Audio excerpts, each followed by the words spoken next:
बिस्मिल्लाहिर्रहमानिर्रहीम। अस्सलाम वालेकुम दोस्तों, मैं फ़हीम अब्बास आपको खुश आमदीद कहता हूँ न्यूज़ कैफ़े में और उम्मीद करता हूँ कि आप सब खैरियत से हैं और आज के दिन का एक अच्छा सा आगाज़ भी कर चुके हैं।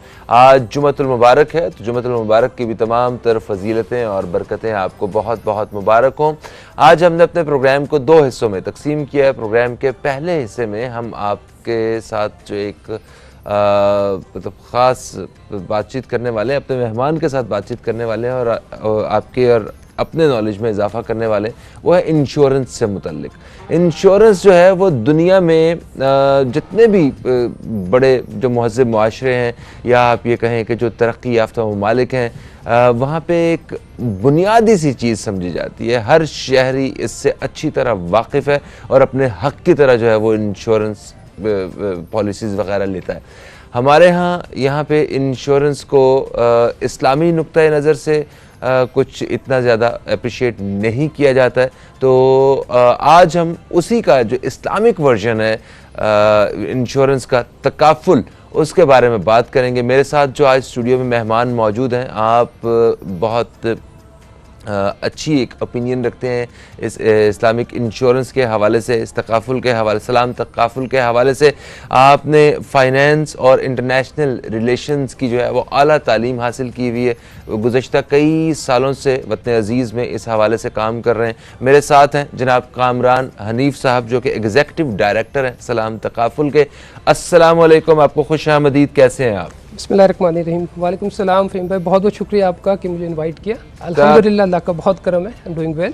ज़बरदस्त, माशाल्लाह। आपके तारुफ में मैं बहुत सारी चीज़ें शामिल नहीं कर सका, वो आपसे गुफ्तगू करके इंशाल्लाह पता चल जाएगा। सर, मुझे ये बताइए कि ये जो इंश्योरेंस है और जो तकाफुल है, ये दोनों एक ही चीज़ है? बिल्कुल बिल्कुल, जैसे आपने अर्ज़ की कि इंश्योरेंस किसी भी मुल्क की डेवलपमेंट के लिए काफ़ी बुनियादी पार्ट रखता है, और बीइंग इस्लामिक कंट्री हमारे पास ये हमेशा से चैलेंज रहा है कि एक्सेप्टेंस का मसला रहता है कि इंश्योरेंस हलाल हराम।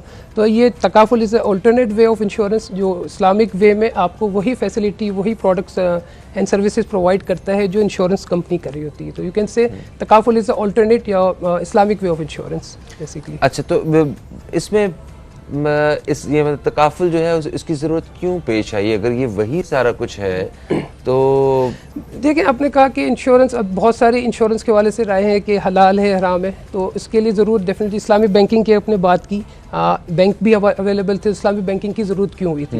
बीइंग इस्लामिक स्टेट, जो लोगों का माइंडसेट होता है कि यार हलाल तरीके से कोई चीज़ की जाए, तो तकाफुल की ज़रूरत उस वक्त पेश आई कि जो प्रोडक्ट आपको इंश्योरेंस में प्रोवाइड किए जा रहे होते हैं, क्या वो सही हैं, गलत हैं, शरीय तकाज़ों के मुताबिक काम हो रहा होता है, नहीं हो रहा होता है। तो तकाफुल इज़ कंपनी जो कि काम ऑपरेट कर रही होती है, वो प्योरली इस्लामिक लॉ के साथ कर रही होती है, और जो शरिया कंप्लाइंस जो होते हैं उसके हिसाब से वो प्रोडक्ट एंड सर्विसेज डेवलप की जा रही होती हैं, प्रोवाइड की जा रही होती है। ठीक है, यानी कि इस चीज़ को देखते हुए कि कोई भी इसकी पॉलिसी जो है वो इस्लामी क़वानीन के ख़िलाफ़ तो नहीं है। बिल्कुल। तो मतलब उस चीज़ का ख्याल रख के फिर जो है वो आपने जो प्रोडक्ट तैयार की है वो इस्लाम तकाफुल। बिल्कुल, जो भी सर्विसेज तकाफुल में प्रोवाइड की जा रही होती हैं, प्रोडक्ट्स होते हैं या जो भी ऑपरेशनल काम हो रहा होता है, इट विल मेक श्योर कि वो शरई कवानीन के मुताबिक हो। शरिया कंप्लायंस ऑफिसर्स होते हैं जो कि रेगुलरली इंगेज होते हैं इन कंपनीज़ के साथ। अच्छा अच्छा अच्छा, बिल्कुल ठीक है। तो इसमें वैसे जो दूसरी इंश्योरेंस होती है, जो आम इंश्योरेंस है, उसकी निस्बत इसमें कुछ फ़र्क भी होता है? मतलब कुछ जैसे उसमें तो इंटरेस्ट होता है। हाँ हाँ, देखिए, यही एक चीज़ है कि जो आपको जो प्रोडक्ट्स दिए जा रहे होते हैं, जो सर्विसेज दी जा रही होती है उसमें, और जो आपको कन्वेंशन इंश्योरेंस के जो प्रोडक्ट दिए जा रहे होते हैं, there is no different between this. जो उसमें जो बुनियादी फ़र्क आता है वो फाइनेंशियल ट्रीटमेंट का आता है। अच्छा। जो फाइनेंशियल ट्रीटमेंट होते हैं वो प्योरली इस्लामिक कवानीन के मुताबिक किए जा रहे होते हैं, जिसमें इंटरेस्ट का एलिमेंट बिल्कुल ही नहीं होता इस्लामिक्स में। प्रोडक्ट्स मिसाल के तौर पे कोई एक हम पैकेज जो है वो कोई एक प्रोडक्ट जो डिस्कस कर लेते हैं, दोनों कन्वेंशनल बैंक की और ये इस्लामिक बैंक की, इस्लामिक इंश्योरेंस की। हाँ। आप गाड़ी की इंश्योरेंस करवाते हैं, ठीक है। तो जो गाड़ी की इंश्योरेंस में आपने एक प्रीमियम पे करना होता है, जो कि आपको प्रीपेड इंश्योरेंस होती है, आप इनिशियली पेमेंट करते हैं और जब क्लेम आता है तो आपको उसकी सर्विसेज मिलती हैं। ठीक है। जो तकाफुल कंपनीज होती है उसका प्रोडक्ट सिमिलर होता है, जो प्रीमियम रेट होते हैं उसको कंट्रीब्यूशन रेट कहा जाता है, इट विल बी सेम, कोई इसमें डिफरेंस नहीं होता है। हम ये नहीं कहते कि we are the Islamic insurance company, हम थोड़े से महंगे हैं, it's not like that. Product and service बिल्कुल बिल्कुल सेम होती है, जो आपको लोकल मार्केट में इंश्योरेंस की जो मिल रही होती है उसका रेप्लिका होता है। बल्कि बहुत सारी जैसे like our insurance company, we said we are the it's not insurance company, we are the Salaam insurtech company. तो टेक्नोलॉजी को हमने काफ़ी इसमें यूज़ किया हुआ है to facilitate our customer our participate. तो सर्विसेज में प्रोडक्ट में देयर इज़ नो डिफरेंस, जो उसका जो मेजर डिफरेंस आता है वो treatment of their financial act जो होते हैं वो। तो यानी कि हमने सिर्फ नीयत बदली है, जी बिल्कुल है ना, और इसमें वो जो हलाल तरीका है उसको ढूंढा है, क्योंकि पूरी दुनिया इस पर चल रही है। बिल्कुल। अच्छा, अब तकाफुल में मतलब हम अपनी ज़िंदगी में किस किस शोबे में इंश्योरेंस करवा सकते हैं, और मतलब जो महज़्ज़ब माशरे हैं वहाँ के शहरी और हमारे यहाँ शहरी में इंश्योरेंस के हवाले से कितना आप फ़र्क समझते हैं? देखिए, अगर आप बात कीजिए कि किन किन शोबों में या किन किन चीज़ की आप इंश्योरेंस करवा सकते हैं, जो चीज़ आप इंश्योर करवा सकते हैं इस वक्त उसकी alternate way of takaful available है।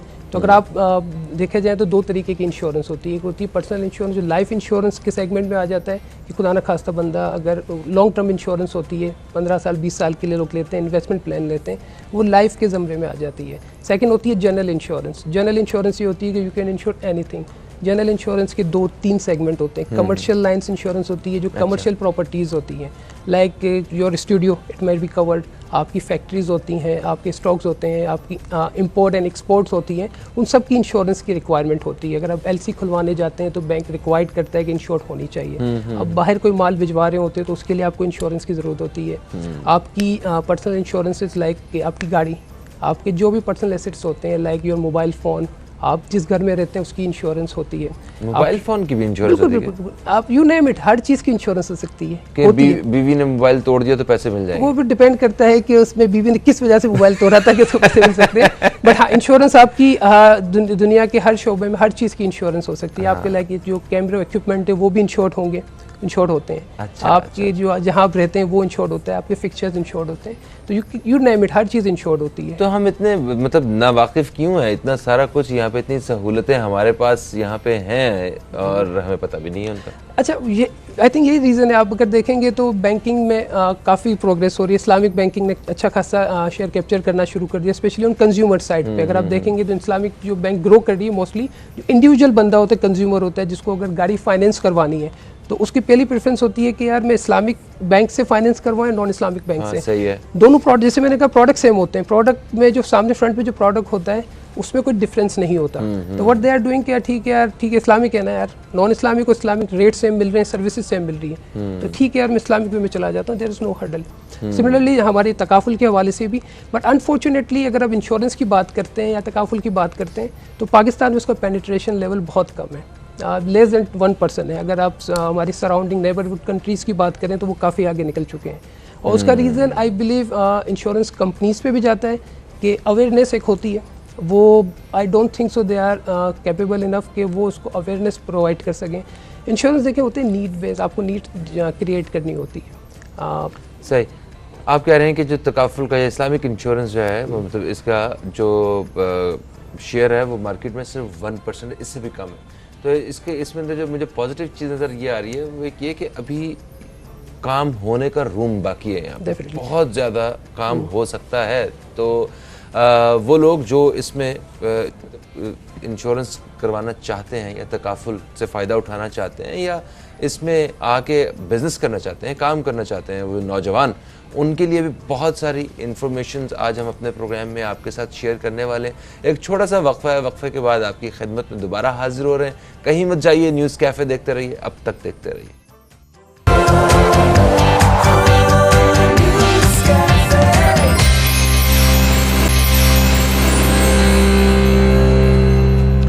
वेलकम बैक, आप देख रहे हैं न्यूज़ कैफ़े। मैं हूं फ़हीम अब्बास और न्यूज़ कैफ़े में मेरे साथ हैं जनाब कामरान हनीफ साहब जो कि एग्जीक्यूटिव डायरेक्टर हैं सलाम तकाफुल के, और आज आपसे तकाफुल के हवाले से बात हो रही है। एक इंश्योरेंस का इस्लामिक वर्जन है जिसमें आप मतलब इस्लामिक जो तरीक़ाकार है, जो शरई असूल हैं, उनको सामने रखते हुए हम किस तरह इंश्योरेंस का फ़ायदा उठा रहे हैं, इस बारे में बात हो रही है। सर ये बताइए कामरान साहब कि सलाम तकाफुल के प्लेटफॉर्म से क्या क्या ऐसी प्रोडक्ट्स हैं जो आप ऑफ़र कर रहे हैं या जिससे लोग जो है मुस्तफ़ीद हो रहे हैं, तो उन प्रोडक्ट्स के बारे में तो बताइए। जी जी, जैसे हमने कहा कि इंश्योरेंस दो तरीके की होती है। एक लाइफ इंश्योरेंस जिसको फैमिली तकाफुल कहते हैं, वो सेपरेट होती है। वी आर दी जनरल तकाफुल ऑपरेटर। तो जनरल तकाफुल में हमने जितनी भी प्रोडक्ट्स होती हैं जनरली जो मिल सकती हैं, लाइक फैक्ट्रीज़ आप इंश्योर करवा सकते हैं, जैसे कमर्शियल इंश्योरेंस प्रोडक्ट। आप गाड़ियों की इंश्योरेंस करवा सकते हैं जो कि इस्लामिक वे ऑफ इंश्योरेंस होगी तकाफुल में।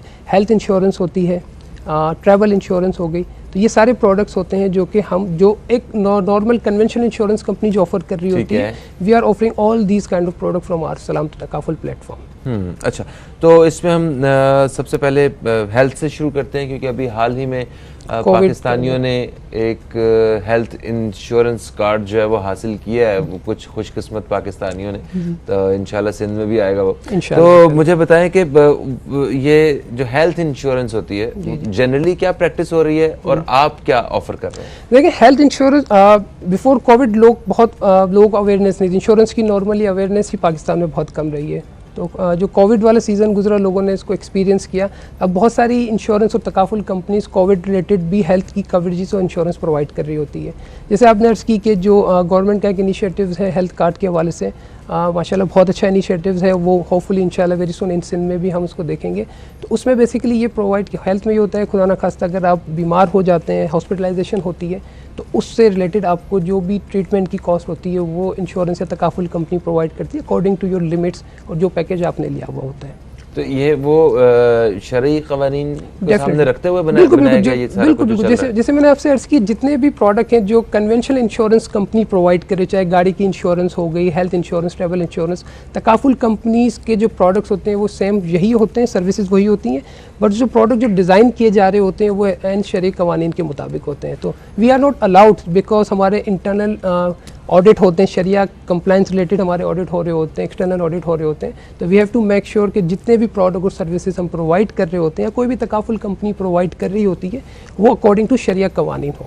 ठीक है। और जो इस्लामिक ममालिक, जो इस्लामिक कंट्रीज़ हैं दूसरे, वहाँ पे भी इसी तरह का ये सारा फॉर्मेट जो है प्रैक्टिस में है? बिल्कुल। Takaful world wide similar module पे ही काम कर, एक दो मॉड्यूल्स होते हैं, उसी मॉड्यूल पे तकाफुल काम कर रहा होता है वर्ल्ड वाइड। चाहे वो इस्लामिक ममालिक को, नॉन इस्लामिक कंट्रीज़ में भी तकाफुल का जो कॉन्सेप्ट है वो काफ़ी मशहूर होता जा रहा है।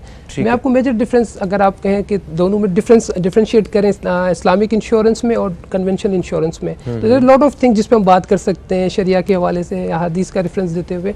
जो बेसिक जो ले मैन के लिए अगर बात की जाए कि आम आदमी, उसको अगर मैं बताया जाए कि यार इंश्योरेंस में और इस्लामिक इंश्योरेंस में डिफरेंस क्या है, यार प्रोडक्ट तो सेम है, सर्विसेज आपको सेम मिल रही है, प्राइसेस सेम होती है, रेट आपके सेम लग रहे होते हैं। तो दो तीन मेजर मोटे जो हम बात करें, एक तो होता है शरई कवानीन के मुताबिक, यानी कि जो भी प्रोडक्ट बना हुआ है इस्लामिक लॉ को सामने रखते हुए शरई कवानीन के मुताबिक आपको प्रोडक्ट एंड सर्विसेज दी जा रही होती है। एक जो मेजर कॉन्सेप्ट होता है इंश्योरेंस में, जो हमें डिफ्रेंशिएट करता है कन्वेंशनल मार्केट से, कन्वेंशनल इंश्योरेंस से, वो होता है सरप्लस डिस्ट्रीब्यूशन का कॉन्सेप्ट। नॉर्मली आप जब इंश्योरेंस करवाते हैं, जैसे कि एग्जांपल कि आप गाड़ी की इंश्योरेंस करवाते हैं, यू नीड टू पे प्रीपेड इंश्योरेंस। आपको डे वन पे एक अमाउंट, जो भी आपके रेट होते हैं वो अमाउंट आपको पे करनी होती है, से 1 लाख रुपए।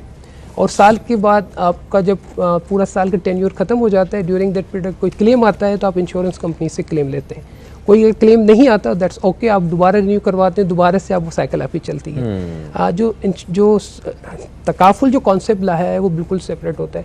अगर आपने पूरे साल पॉलिसी का कंट्रीब्यूशन आपने पे कर दिया और पूरे साल में कोई क्लेम नहीं होता और आपका बेसिकली पीटीएफ पोल होता है, पार्टिसिपेट तकाफुल फंड कहलाता है, वो फंड अलग से ही मैनेज हो रहा होता है। उसमें अगर कोई प्रॉफिट आता है तो वो पूरा का पूरा जो उस फंड के जो पार्टिसिपेट होते हैं या पॉलिसी होल्डर्स होते हैं उसके बिटवीन डिस्ट्रीब्यूट किया जाता है। ठीक है। और आई फील प्राउड कि अल्हम्दुलिल्लाह we are the only company in Pakistan, या we can say first company in Pakistan. I think अब ये इनिशिएटिव हमने ले लिया तो बाकी कंपनीज भी इसमें आएंगी। बिल्कुल सही है। To distribute surplus amongst our policy holder. तो लास्ट ईयर हमने मोर देन 10,000 कस्टमर को सरप्लस डिस्ट्रीब्यूट किया है, जिसकी एग्जांपल आई थिंक पाकिस्तान की हिस्ट्री में तो नहीं मिलती। कि आपने सरप्लस क्या होता है? सरप्लस जैसे मैंने आपको कहा कि आपने प्रीमियम या कंट्रीब्यूशन आपने पे किया पूरे साल में, और आपका एक पूल हम मेंटेन करते हैं, पीटीएफ कहलाता है, पार्टिसिपेट तकाफुल फंड। जो भी आप कंट्रीब्यूशन देते हैं उस पूल का पार्ट बनता है। साल के बाद अगर उस पूल में प्रॉफिट आता है, अगर वो पूल अच्छा परफॉर्म करता है, प्रॉफिट आता है, तो वो प्रॉफिट जो होता है वो जितने भी पॉलिसी होल्डर है अकॉर्डिंगली उसमें डिस्ट्रीब्यूट किया जाता है। इन दी अदर वे अगर आपने सेम चीज़ अगर इंश्योरेंस में की हुई है तो साल भर आपका स्कूल में अगर प्रॉफिट आता भी है तो वो शेयर होल्डर का हो जाता है। जो आम इंडिविजुअल होता है जिसने इंश्योरेंस करवाई होती है उसको इसके रिटर्न में कुछ भी नहीं मिलता। ठीक है, तो यानी कि आप इसमें सूद नहीं ले रहे, सूद वैसे भी नहीं है, मुनाफा ले रहे हैं, बिल्कुल इसमें प्रॉफिट ले रहे हैं, बिल्कुल बिल्कुल ठीक है। अच्छा, हेल्थ इंश्योरेंस के बारे में बात करें, फिर अभी हम कार के हवाले से और फैक्ट्री के हवाले से, कॉर्पोरेट के हवाले से भी बात करेंगे। अब हेल्थ इंश्योरेंस, आपको पता है कि हमारे मुल्क में क्या हालात चल रहे हैं, महंगाई की वजह से लोग इस कदर परेशान हैं और उनके महीने के जो आम तौर पर जो अखराजात होते हैं वही पूरे नहीं होते। ऐसी सूरत हाल में अगर हम इंश्योरेंस के लिए पूरे घर वालों की इंश्योरेंस करवा ली जाए, अभी सिर्फ बेसिक इंश्योरेंस की बात कर रहे हैं, हेल्थ इंश्योरेंस, तो उसमें सबके अगर 1500 2-2 हज़ार भी जाएं तो कितना अच्छा खासा अमाउंट जो है वो मंथली और एनुअली आपको पे करना पड़ रहा है। तो ये किस तरह एक अच्छी डील है हेल्थ इंश्योरेंस करवाना? देखिए, हेल्थ इंश्योरेंस जैसे आपने खुद अर्ज की कि महंगाई आसमान को छू रही, तो जो हेल्थ से रिलेटेड जो एक्सपेंसेस हैं वो भी बढ़ते जा रहे हैं। अगर आप कोई छोटी सी बीमारी के लिए भी हॉस्पिटलाइज होते हैं तो 1.5-2 लाख कहीं नहीं जाते हैं, वो यूँ निकल जाते हैं। 2 से 3 दिन अगर आप हॉस्पिटलाइज में एडमिट होते हैं तो यार एक थोड़ा सा एक्सपेंसिव प्रोडक्ट है ये। अगर 15 से 2 हज़ार पर पर्सन की अगर आप कहते हैं कि एक बंदे की अगर इंश्योरेंस या तकाफुल के लिए आप देते हैं, एक फैमिली में 4 से 5 लोग हैं तो अबाउट 8 to 10,000 का बन जाता है। और उसके अगेंस्ट आपको एक पीस ऑफ माइंड मिलता है। खुदा न खास्ता पूरे साल में अगर कोई फैमिली का मेंबर अगर हॉस्पिटलाइज होता है तो वो 1.5-2 लाख 3 लाख कहीं नहीं जाते। तो व्हाट आई बिलीव के it's a part of life, आपको अपने एक्सपेंस में इसको थोड़ा सा एक पोर्शन अपनी इस हेल्थ के हवाले से आपको सेग्रीगेट रखना चाहिए। ये एक अच्छी बात है कि आपको अपनी ज़िंदगी में हेल्थ के हवाले से एक थोड़ा सा पोर्शन जो है वो रखना चाहिए। और वाकई हम सब ने रखा भी होता है थोड़ा सा, थोड़े से पैसे बचा के कि अल्लाह ना करे कि ज़रूरत पड़ सकती है, घर में कोई बीमार रहता है, उसके पैसे लगाए जा सकते हैं। तो ये एक बहुत बड़ी सेफ्टी के तौर पे जो ये हेल्थ के सेक्टर में आप तकाफुल का फ़ायदा उठा सकते हैं। एक मुख्तसर सा वक्फ़ा है, इसके बाद जब वापस आएंगे तो फिर हम कार्स के हवाले से और फैक्ट्रीज़ वगैरह और बिजनेसेस वगैरह के हवाले से किस तरह हम तकाफुल से मदद हासिल कर सकते हैं और अपने आप को सिक्योर कर सकते हैं, इस बारे में बात करेंगे। कहीं मत जाइए, अब तक देखते रहिए न्यूज़ कैफ़े, देखते रहिए, अभी आपसे दोबारा मुलाकात होती है।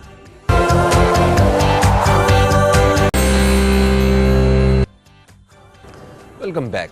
अब देख रहे हैं न्यूज़ कैफ़े, मैं हूं फ़हीम अब्बास और मेरे स्टूडियो में हैं जनाब कामरान हनीफ साहब, जिनसे हम सलाम तकाफुल के हवाले से बात कर रहे हैं। अच्छा, वक्फे से पहले हमने हेल्थ इंश्योरेंस के बारे में बात की, जो मतलब कि किस तरह हम तकाफुल से अपने आप को सिक्योर कर सकते हैं हेल्थ के सेक्टर। अभी गाड़ियां जो हैं वो सबके पास ही हैं और हमारे यहाँ जो ट्रैफिक का निज़ाम है उससे भी मुझे कुछ कहने की ज़रूरत नहीं है, आप सब वाकिफ़ हैं। हम लोगों ने खुद मिलकर ही तो वो निज़ाम बनाया हुआ है, हाँ, कैसे हम वाकिफ़ नहीं हो सकते। तो रोड एक्सीडेंट्स वाला जो मामला है, इसमें किस तरह हम लोग बच सकते हैं इस तकाफुल के आपने जैसे बताया कि गाड़ियाँ ऑलमोस्ट हर किसी के पास है। जो फाइनेंसिंग जो पिछले 2-3 सालों में जो फाइनेंसिंग के रेट कम थे तो बहुत सारे लोगों ने अपने आप को अपग्रेड किया। जो बाइक पे थे उन्होंने गाड़ी पे ऑप्ट आउट किया था, जो छोटी गाड़ियाँ रखते थे उन्होंने अपने आप को अपग्रेड करके बड़ी गाड़ियों पे गए थे। अगर आप देखा जाए तो जो भी गाड़ी आपकी रोड पे आती है एज़ पर लॉ वो इंश्योर्ड होनी चाहिए, एटलीस्ट उसकी थर्ड पार्टी इंश्योरेंस होनी चाहिए। यही रीज़न है, अक्सर आप देखते हैं अगर कोई पुलिस वाला आपको रोकता है तो लाइसेंस, अगर आपने सिग्नल तोड़ा होगा, बहुत सारी चीज़ों के साथ इंश्योरेंस पॉलिसी भी डिमांड करता है। बट अनफॉर्चुनेटली इसकी इम्प्लीमेंटेशन इतनी अच्छी नहीं है। तो अगर आप देखे जाएँ तो 10 में से मे बी 1 गाड़ी हार्डली वो इंश्योर्ड होगी, बाकी 9 गाड़ियाँ जो रोड पे आ रही होती हैं विदाउट इंश्योरेंस चल रही होती हैं। उसकी वजह ये नहीं कि हमारे यहाँ नई गाड़ियाँ कम होती हैं, क्योंकि ज़्यादातर लोगों के पास पुरानी गाड़ियाँ होती हैं, कोई 4-5 साल से शुरू होती है पुरानी गाड़ी। कैसे कह सकते हैं, ऑन एन एवरेज 2 लाख से 2.5 लाख हर साल नई गाड़ियाँ प्रोड्यूस होती हैं। जो हमारे जितने भी होंडा, टोयोटा जितनी भी हैं मैन्युफैक्चर, एटलीस्ट 2 से 2.5 लाख गाड़ियाँ प्रोड्यूस करते हैं। तो वो सारी गाड़ियाँ रोड पे ही आती हैं। तो नई गाड़ियाँ भी रोड पे होती हैं, पुरानी गाड़ियाँ भी होती हैं। तो ऑन एन एवरेज अगर गाड़ी की एज देखी जाए तो 5 से 7 साल तक लोग इसको कैरी करते हैं। सही है। तो गाड़ियाँ तो हर किसी के पास हैं। अब बात आ जाती है कि इंश्योरेंस या तकाफुल क्यों नहीं ली जाती। हमने आप शुरू में अर्ज़ किया था कि पेनिट्रेशन का मसला है, अवेयरनेस का मसला है। इसमें फोल्ड इंश्योरेंस इंडस्ट्री का भी हम कह सकते हैं, भी ट्रायल लेवल बेस के हम अवेयरनेस क्रिएट करें, लोगों तक मैसेज पहुंचाएं, अच्छे प्रोडक्ट दें। ईज़ ऑफ माइंड होता है कि आप इसको ईजिली अवेलेबल कर दें। नॉर्मली इंश्योरेंस अगर ली जाती है तो लोगों के माइंडसेट में होता है कि we have to go through agent, जो मिडल मैन होते हैं उसके थ्रू में इंश्योरेंस लेनी होती है। कुछ लोगों का पास में एक्सपीरियंस अच्छा नहीं रहा होगा कि इंश्योरेंस ली होगी, क्लेम के वक्त उनको प्रॉब्लम्स फेस करने पड़ते हैं। बट आई थिंक अब डायनामिक्स चेंज हो चुके हैं, अब टेक्नोलॉजी ने उसका रोल प्ले कर दिया। यू कैन ईजिली एक्सेस, कोई भी इंश्योरेंस कंपनी आप देते हैं, ऑनलाइन जाके आप उसके प्रोडक्ट को परचेज़ कर सकते हैं। स्पेशली ऑन मोटर के हवाले से अगर बात की जाए तो गाड़ियों की इंश्योरेंस आप ऑनलाइन आराम से ले सकते हैं। क्लेम्स के हवाले से you can launch claim online. Mostly companies अपने 24/7 कॉल सेंटर भी खोले हुए हैं। लाइक सलाम तकाफुल की बात की जाए तो we have our own hotline number for motor claim के हवाले से, जो 24/7 एक्टिव रहता है। और सेकंड, जब प्रोडक्ट की बात की जाए तो अफोर्डेबिलिटी का भी मसला होता है। लाइक लोग गाड़ी तो ले लेते हैं 25 लाख 30 लाख की, जब इंश्योरेंस की बारी आती है तो कहते हैं यार 70,000 80,000, वेरी डिफिकल्ट फॉर देम कि यार क्लेम तो आता ही नहीं है, कहाँ जाएगी गाड़ी, मैं कम चलाता हूँ। तो एज वी मेंशन अर्लियर के सलाम तकाफुल से टेक बेस्ड इंश्योरेंस कंपनी है। हम अपने आप को टेक्नोलॉजी वाली इंश्योरेंस कंपनी कहते हैं, जो इस्लामी शरिया के मुताबिक आपको प्रोडक्ट प्रोवाइड करती है। तो we come up this product जो कोविड-19 का जो हुआ था, तो वी अंडरस्टैंड कि गाड़ियाँ रोड पे चलना कम हो गई हैं। अब उसकी वजह से जब रिन्यूअल आने शुरू हुए तो लोगों ने अवॉइड कर दी इंश्योरेंस लेना कि यार मेरी गाड़ी चलती ही कम है। पहले अगर वो दिन में 4 घंटे यूज़ करता था, अब शायद 1 आवर मुश्किल से यूज़ कर रहा है। तो we come up the product के पे as you drive is a unique concept, और we are the I think initiator in Pakistan की प्रोडक्ट हमने लॉन्च किया। इसमें ये आपको फैसिलिटी मिलती है कि आप जितनी गाड़ी ड्राइव करते हैं आपको अकॉर्डिंगली उतना कंट्रीब्यूशन या प्रीमियम पे करना होता है। तो ये जो 2 मेजर फैक्टर होते हैं गाड़ी की इंश्योरेंस ला लेने के, एक तो आप कहते हैं यार गाड़ी चलती कम है। अक्सर घर में लोग 2 गाड़ियां रखते हैं, एक जो खुद ऑफिस यूज़ के लिए यूज़ करते हैं वो माइट भी कवर्ड होती है through bank financing, through corporate deal, जो कंपनी अगर आपको गाड़ी प्रोवाइड करती है वो इंश्योर्ड होती है। और एक ही आलू टिंडे बैंगन लाने के लिए जो सब्जियां बच्चों को स्कूल ड्रॉप करने के लिए, तो आप कहते हैं यार वो गाड़ी में इंश्योर नहीं करते, चलती ही कम है, दिन में यार 15 मिनट के लिए छोटी गाड़ी ऐसे ही है, ड्राइवर चलाता है यार। बट आप उसमें 2 चीज़ें करें। एक तो आपका जो लॉ आपको इन्फोर्स करता है कि गाड़ी कवर्ड होनी चाहिए जब रोड पे आती है, तो आप वो डिसोबे कर रहे हैं। सेकेंडली, एक्सीडेंट तो कभी भी हो सकता है ना, गाड़ी 15 मिनट चले या 5 घंटे चले, रोड पे चलती है, आपकी अपनी भी गलती हो सकती है, आपकी गलती नहीं भी हो सकती। तो यू हैव बेटर कि आप उसको कवर्ड करवाएं। तो we come up this product कि यार आपकी अपनी गाड़ी हो जो आप पूरे दिन यूज़ कर रहे हो, या आपके घर की गाड़ी हो, आप इंश्योर्ड या तकाफुल इसकी करवाएं जितना आप यूज़ करते हैं। अगर आप पूरे महीने में सिर्फ 2 किलोमीटर यूज़ करते हैं, आप सिर्फ 2 किलोमीटर की इंश्योरेंस की अमाउंट या तकाफुल की अमाउंट पे करें, वो भी महीना कंप्लीट होने के बाद। ठीक है। तो फ़र्ज़ करें मैं अगर आपसे ये मोटर तकाफुल के बारे में पूछता हूँ, तो इसमें मुझे कहाँ पे फ़ायदा है? मैं मतलब क्यों ये पैकेज जो है, ये प्लान जो है लूँगा, इस बारे में मुझे गाइड करें। देखें 2 चीज़ें जो मैंने आपको बताया, पे एज यू ड्राइव, उसमें फ़ायदा ही फ़ायदा है। लाइक जिससे आप अभी इंश्योरेंस लेते हैं, आप कहते हैं यार मुझे महंगी पड़ती है, मुझे एक साथ 4 से एक्स अमाउंट देनी होगी, इससे 50,000 रुपीज़, क्योंकि इंश्योरेंस तो प्रीपेड होती है ना, आपने पहले पेमेंट करते साल के 50,000, अज्यूमिंग साल के 50,000 हम मिसाल के तौर पर, ठीक है जी, 50,000 रुपये सालाना देने पड़ेंगे, मैं क्यों दूँ, मैं वैसे ही सही है। ठीक है, बट आप पूरे आपको प्रॉब्लम आती है कि मुझे अपफ्रंट देने होंगे कि आज मैं 50,000 दूंगा तो 1 साल तक की इंश्योरेंस की फैसिलिटी में अवेल कर सकता हूँ। हम इस कॉन्सेप्ट के साथ आए हैं कि आपको 50,000 देने की जरूरत नहीं, आप इंश्योरेंस लें, तकाफुल लें हमसे, महीना कंप्लीट होने के बाद आपने जितनी गाड़ी चलाई होगी अकॉर्डिंग टू योर माइलेज आप वो कॉन्ट्रीब्यूशन दें, जो 5,000 भी हो सकता है, 1500 भी हो सकता है, और आपने गाड़ी अगर नहीं चलाई बिल्कुल तो 0 रुपीज़ भी हो सकते हैं। तो वो आपको 2 फैसिलिटी मिल गई, जितनी आप गाड़ी चलाएंगे उतना कॉन्ट्रीब्यूशन देना है आपको, और अगर आप गाड़ी कम चलाते तो कम कंट्रीब्यूशन होगा, ज़्यादा चलाएंगे एक एवरेज से तो आपको मैक्सिमम हमने कैपिंग की हुई है, उससे ज़्यादा आपको नहीं देना होगा। थर्ड, आपको इंस्टॉलमेंट मिल गई, आपको मंथली पेमेंट करने, 50,000 अपफ्रंट नहीं देने, may be 5,000 after a month देने, तो वो आपको अफोर्डेबिलिटी मिल जाती है। चले, ये वाला मसला तो हल हो गया कि मुझे मतलब इंश्योरेंस लेनी है तो यकमुश्त पैसे नहीं देने, ठीक है, मुझे वो छोटी छोटी इक़सात के साथ पैसे अदा करने हैं, और वो भी आपने ये और भी आसान कर दिया कि जितनी मैं गाड़ी चलाऊंगा उतना मुझे, ठीक है।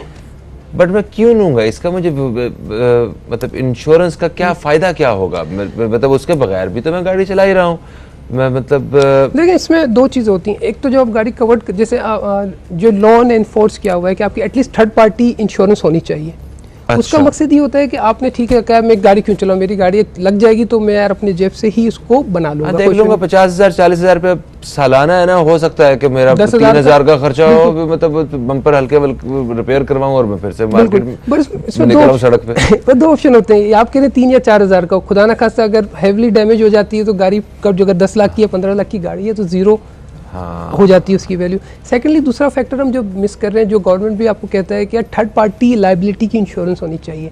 लाइक अगर आप अपनी गाड़ी नहीं करवाना चाहते, इट्स योर एसेट, कल को चोरी हो गई, टूट फूट गई तो ठीक है, मैं आई कैन बेयर इट, मुझे नहीं करवानी। बट व्हाट इफ अगर आपने किसी थर्ड पार्टी की प्रॉपर्टी डैमेज कर ली, आपने जाते हुए किसी और की गाड़ी को मार दिया, तो वो भाई आप अपनी गाड़ी तो खुद बनवा लेंगे पर वो लाइबिलिटी तो आप पे आती है। और खुदा ना खास्ता इसमें थर्ड पार्टी लाइबिलिटी में दो एस्पेक्ट होते हैं, एक तो उसकी प्रॉपर्टी कवर्ड होती है, चाहे उसकी गाड़ी हो या उसकी फैक्ट्री हो या उसकी शॉप हो, और वो बंदा भी कवर्ड होता है। रास्ते में चलते हुए बंदा एक्सीडेंट हो जाता है तो जो इंश्योरेंस से तकाफुल कंपनीज होती है उसके एक्सपेंस भी बेयर करती है। तो ठीक है, कोई ऐसा शख्स जिसने तकाफुल, ये मोटर तकाफुल पैकेज लिया हुआ है, प्लान लिया हुआ है, और उससे किस एक्सीडेंट होता है और किसी की गाड़ी का ज़्यादा नुकसान हो जाता है, तो तब भी ये पे करे? बिल्कुल बिल्कुल, आपकी गाड़ी का डैमेज भी पे किया जाएगा और जिस गाड़ी को आपने हिट किया, गाड़ी हो उसकी कोई भी प्रॉपर्टी हो, वो भी एक्सपेंस पे करती है इंश्योरेंस कंपनी।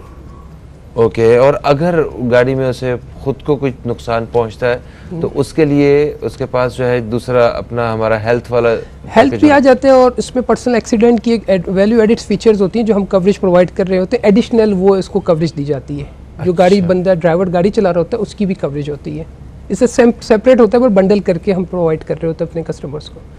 और ये सारी सिक्योरिटी आपको एक आम अंदाजे के मुताबिक मेरा ख्याल है कोई 2 से 3 हज़ार रुपये महीना में मिल जाती है। अगर आप एवरेज आउट करते हैं, डिपेंड अपॉन कि आप गाड़ी कितना यूज़ करते हैं, 3-4 हज़ार ऑन एवरेज बन जाते हैं। अगर आप बहुत ज़्यादा फ्रिक्वेंटली गाड़ी यूज़ करते हैं तो मे बी 4-5 हज़ार मंथली पे चले जाती है, डिपेंड अपॉन आप कौन सी गाड़ी चला रहे हैं। छोटी गाड़ी होगी तो उसका कंट्रीब्यूशन या प्रीमियम उस हिसाब से कम होगा। बेसिकली जो ड्राइव होता है वो आपकी गाड़ी की वैल्यू होती है। अगर आपकी 2 मिलियन की व्हीकल है, 20 लाख की गाड़ी है, तो उसका कंट्रीब्यूशन या प्रीमियम उस हिसाब से होगा। अगर आपकी 50 लाख की गाड़ी है तो उसका कंट्रीब्यूशन उस हिसाब से होगा। तो ये जितनी नई गाड़ियां होती हैं सिर्फ उन्हीं पे इंश्योरेंस ली जा सकती है, चंद साल पुरानी गाड़ी पे भी आप अप टू 15-20 साल 25 साल जितनी पुरानी गाड़ी होती है उस पर आप इंश्योरेंस ले सकते हैं। और उतने पैसे कम होते होंगे कि ज़्यादा होते हैं? कम होते हैं, गाड़ी की वैल्यू पर डिपेंड करता है ना। अगर आपकी गाड़ी की वैल्यू 10 साल पुरानी गाड़ी 10 लाख की है तो मे भी उसका 20,000 का प्रीमियम बनेगा। और अगर आपकी 10 मिलियन की गाड़ी है तो उसका 2 लाख का बनेगा, डिपेंड अपॉन गाड़ी की वैल्यू। अच्छा, ये क्या है, कितना दोबारा से बताइएगा? जैसे आप जो आपका इंश्योरेंस होता है वो बेसिकली रेट ड्रिवन होता है और आपकी गाड़ी की वैल्यू। अगर आपने गाड़ी 20 लाख की रखी हुई है और अज्यूमिंग एवरेज रेट 2% के हैं पूरे साल के, तो आपको 40,000 रुपीज़ साल के देने। ठीक है, ठीक है। अगर आपने गाड़ी 50 लाख की रखी हुई है, रेट वही 2% है, तो आपको 1 लाख रुपए देने। वेरी गाड़ी की वैल्यू की, आप जितनी बड़ी गाड़ी चलाएंगे उस हिसाब से उसका। बिल्कुल ठीक, सही हो गया।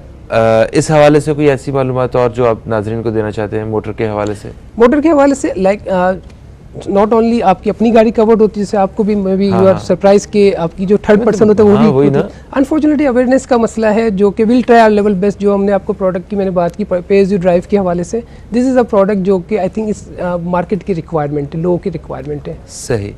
तो इसके बारे में जो भी कांटेक्ट वगैरह करना है वो अगर आपको कुछ मज़ीद मालूमात हासिल करनी है या आप इस तरह का कोई प्लान ख़रीदना चाहते हैं तो ये सलाम तकाफुल लिमिटेड के नाम से पट्टी, एक जो है नीली पट्टी हमारी स्क्रीन पे चल रही है, आप यहाँ पे डायरेक्टली रब्ता करके मज़ीद मालूमात भी हासिल कर सकते हैं और आप कोई यहाँ ख़रीदारी भी कर सकते हैं, मतलब पैकेज वगैरह ले भी सकते हैं, प्लान भी ले सकते हैं। एक वक्फ़ा है, वक्फ़े से वापस आएंगे तो हम बात करेंगे कि हम अपने कारोबार को या किसी फैक्ट्री को, दुकान को, मतलब बिज़नेस को किस तरह हम तकाफुल के ज़रिए सिक्योर कर सकते हैं और इसमें किस तरह फ़ायदा उठा सकते हैं, इस बारे में बात होगी। कहीं मत जाइए, अब तक देखते रहिए न्यूज़ कैफ़े, देखते रहिए, अभी आपसे दोबारा मुलाकात होती है।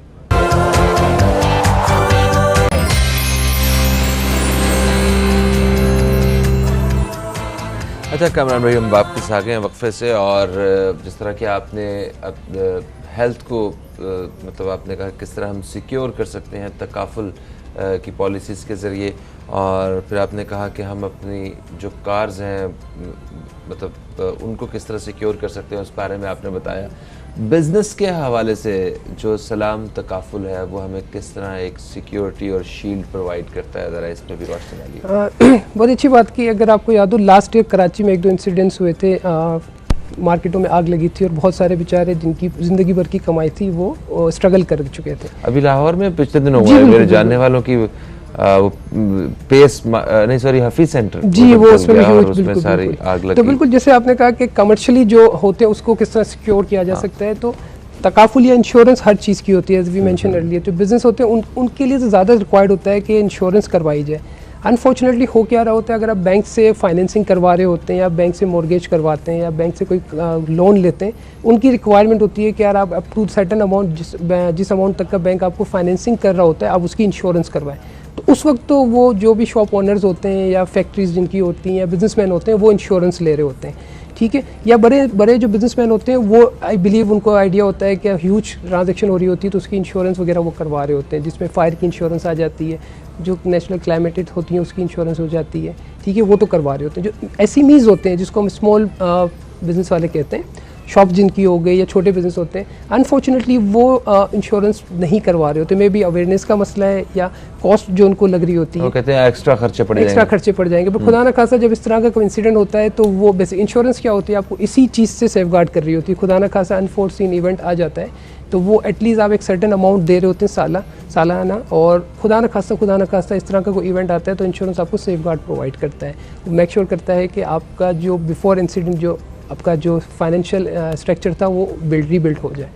तो आई बिलीव तो आपने कहा कि अगर कोई ऐसा मिसहैप हो जाता है, जिस तरह किसी की दुकान को आग लग गई है, कोई मतलब बिल्डिंग गिर गई, अल्लाह ना करे, ठीक है, बारिश आ जाती है, अक्सर पानी भर जाता है, हाँ, बिल्कुल, तो वो नुकसान हो गया, उसमें तो आप कवर करते हैं बिल्कुल। बट कुछ चोरी हो गई, डकैती हो गई, हमारे यहाँ से कराची में इतने सारे मतलब अजीब से मामलात हैं। वैसे बड़ा कभी कभी दुख होता है कि एक मोबाइल पे जो आपको इजी लोड करता है ना, उसने भी बाकायदा ऐसे ग्रिल लगाई हुई है सामने के कोई उस हाथ से ज्यादा जो है ना वो किसी कुछ ना, हाँ नहीं, अनफॉर्चुनेटली ये लॉ एंड ऑर्डर काफ़ी बेहतर तो हुआ है कराची में भी हर्ट, बट हाँ स्टिल काफ़ी इंप्रूवमेंट रिक्वायर्ड है। तो ये बिल्कुल जब आप कवरेज ले रहे होते हैं उसमें एक बगलरी का पार्ट भी होता है, थेफ्ट की भी। खुदा ना खासा अगर कोई चीज़ चोरी हो जाती है, आर्म होल्ड पे आपको लेके जाते हैं तो वो भी इंश्योरेंस में कवर्ड होती है, चाहे वो इंश्योरेंस आप लें या चाहे तकाफुल लें, it's also part of particular ensure. Even तो जो वर्कर्स आपके होते हैं जिसको हम राइडर कहते हैं, या जो बैंकों में जाके कैश कलेक्ट करते हैं, कैश डिपॉजिट करवाते हैं, इवन तो उसकी भी इंश्योरेंस या तकाफुल होती है। अच्छा, जी बिल्कुल बिल्कुल, वो एक लिमिट होती है एक राइडर की कि यू नो दैट कि यार मेरी दिन में एक्स अमाउंट की मैं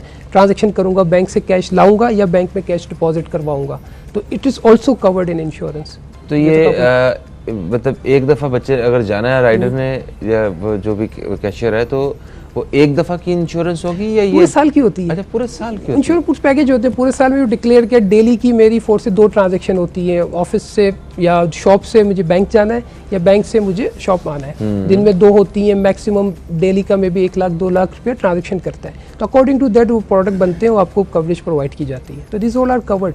अच्छा, फिर मैं कुछ इससे पहले ये भी सुना था कि आपका एटीएम कार्ड जब आप यूज़ करते हैं तो एटीएम मशीन जी जो पैसे निकालते हैं वो भी आपके इंश्योर होते हैं, फ़ोन भी आपका इंश्योर होता है। बिल्कुल, मैंने कहा ना कि आप यू नेम इट और उस चीज़ की इंश्योरेंस से तकाफुल अवेलेबल है। तो एटीएम कार्ड भी आप लेते हैं तो बैंक्स, जिस बैंक का आपका एटीएम कार्ड होता है, मोस्टली बैंक्स ने अपने कार्ड होल्डर को ये सहूलत फ्री में मुहैया की हुई है, डिपेंड अपॉन देयर नेचर। तो अगर आप एटीएम से ट्रांजेक्शन करते हैं, कैश निकलवाते हैं 4 से 20,000 30,000 का, तो एक सराउंडिंग लिमिट तक वो कवर्ड है। अगर किसी ने गन पॉइंट पे आपसे वो छीन लिया तो इट इज़ कवर्ड। एटीएम अगर आपका फ्रॉड हो जाता है, खुदा ना खास्ता आपको मिसयूज़ कर लेता है, तो वो भी इंश्योरेंस के एम्बेड में आती है, तकाफुल के एम्बेड में आती है, वो कवर्ड होती है।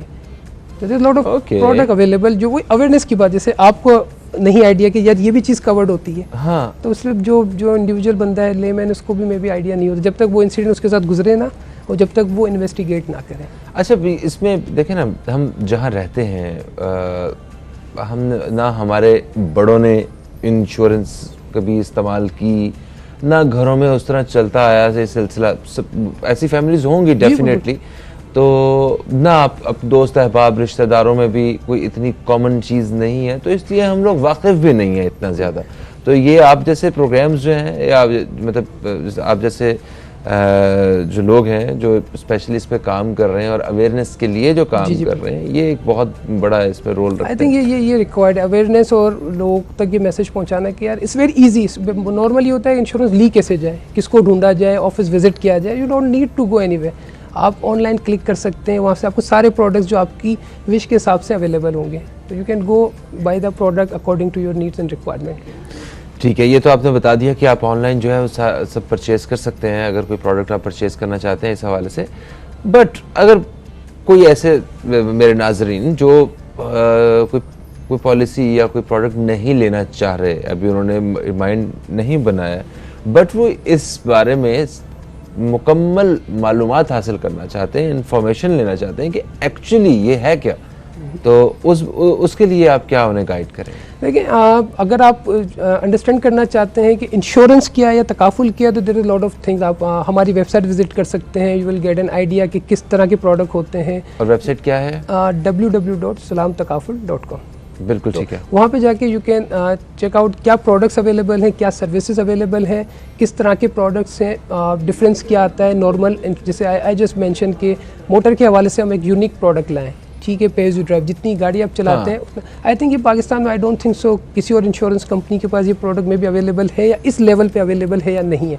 बट अवेयरनेस अगेन, अगर कोई नॉर्मली जिसने गाड़ी इंश्योर्ड करवानी है, इस सेट किया मुझे 50,000 या 60,000 एक साथ देने, तो छोड़ यार, कीप अवे फ्रॉम दिस, तो you can opt this product. You don't need to pay upfront, जो कि 50,000 60,000 होते हैं। इवन दो अगर आपकी गाड़ी कम चलती है तो यू डोंट नीड टू पे 50,000 इन अ ईयर टाइम, आप 10-15,000 में भी गुजारा कर सकते हैं। तो this kind of product will try level best. हम इसको अवेयरनेस क्रिएट कर रहे होते हैं, हम सोशल मीडिया पे कैंपेन चला रहे होते हैं। आप जैसे शो में आके विल ट्राई के लोगों को एजुकेट करें about this product, this facility जो पाकिस्तान में अवेलेबल है। तो we start trying our work जो हमें करना है, और लेट्स होप।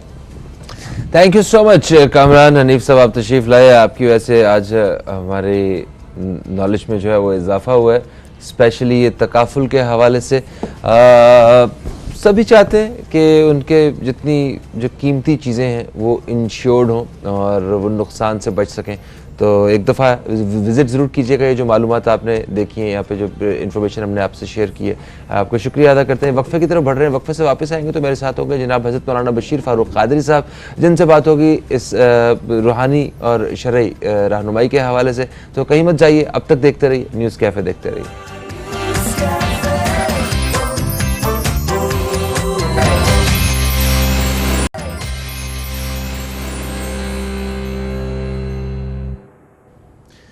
एक वक्फे के बाद आपको फिर से खुश आमदीद। आप देख रहे हैं न्यूज़ कैफ़े, मैं हूं फ़हीम अब्बास, और न्यूज़ कैफ़े में जुमे के रोज़ 10 से 11 के दरमियान हमारे साथ होते हैं जनाब हज़रत मौलाना बशीर फ़ारूक क़ादरी साहब, जो कि एक इस्लामिक स्कॉलर हैं और सिलानी वेलफेयर इंटरनेशनल ट्रस्ट के चेयरमैन भी हैं। आपसे दुनिया भर से लोग रब्ता करते हैं इस्तिखारा के हवाले से, रूहानी और शरई रहनुमाई के हवाले से। तो आप हमारे साथ स्टूडियो में मौजूद हैं, आपसे आज इसी हवाले से गुफ्तगू रहेगी। अस्सलामु अलैकुम, खुश आमदीद, कैसे हैं सर आप? वालेकुम सलाम वरहमतुल्लाहि वबरकातुहू, अल्हम्दुलिल्लाहि रब्बिल आलमीन अला कुल्ली हाल। माशाअल्लाह। आप दोस्तों को बताते चलूँ कि आप हमें रब्ता कर सकते हैं। रब्ता करने के लिए यहाँ पे नीली पट्टी में आपको नंबर नज़र आ रहे हैं, इन नंबर्स पे रब्ता कीजिए। हमारे जो टीम के मेम्बरान हैं वो आपकी कॉल्स के मुंतज़र हैं, आपके सवालात के, जिनको हम वक्फे के बाद प्रोग्राम में शामिल करेंगे। आप इस्तिखारा से मुतल्लिक या रूहानी या शरई रहनुमाई से मुतल्लिक जो भी पूछना चाहते हैं, जो आपके ज़हन में सवाल, वो आप बिला झिझक कर सकते हैं। सर, इससे पहले कि हम अपने नाजरीन के सवालात शामिल करें, कल के प्रोग्राम में हमने जिक्र किया था ज़कात के हवाले से, तो कुछ ऐसे सवालात थे, हमने कहा था कि क्योंकि वक्त भी कम था कि तफसील से आके ज़कात के बारे में हम बताएंगे कि ज़कात किन को अदा की जा सकती है और किन को ज़कात अदा करनी है। इस बारे में जो मालूमात हैं वो आप हमारे साथ शेयर कीजिए प्लीज़। बिस्मिल्लाहिर्रहमानिर्रहीम। देखिए, गुज़िश्ता रोज़ भी अखबार में लिखा था कि ज़कात का निसाब 88,927 है, और मैंने यही बयान किया था कल भी। फिर मुझे फ़ोन आ गया जनाब एक साहब का कि चांदी का रेट जो है वो 1550 रुपये के आसपास है। वो जो रेट बताया वो ये पूरे अल्फाज याद नहीं है। इस हिसाब से ज़कात का निसाब बनता है 80,000 रुपये। ठीक है। अब रियासत कह रही है कि 89,000। बहरहाल ये स्टेट बैंक ऑफ पाकिस्तान जो ज़कात काटेगी इस हिसाब वो हिसाब बता रहे हैं। बहरहाल मुझे और आपको ये ज़हन बनाना चाहिए कि 80,000 रुपये जिसके पास हैं, किससे? हाजत असलिया से, जो हमारी ज़रूरत है इससे जो है ज़ायद है, और उस पर साल गुजर गया, 80,000 है, 90,000 लाख है, तो फिर हमें साल गुजरने पर ज़कात अदा करनी होगी। और ये वो रकम हो कि जिसमें हमें उन पर कर्ज़ ना हो। ठीक है। तो ये साफ सुथरा फार्मूला है कि जिसके बाद 80,000 रुपये है, अब 80,000 का मिला के सोना चांदी मिलाकर है या बांड है या किसी सूरत में भी 80,000 रुपये है, तो वो उसे ज़कात देनी होगी, और वो अब जो है साहिब निसाब हो गया। और इससे कम रकम का जो आदमी जिसके पास खाली तनख्वाह आती है खा लेता है बस, वो कुछ होता नहीं है, तो वो है शरई फ़कीर।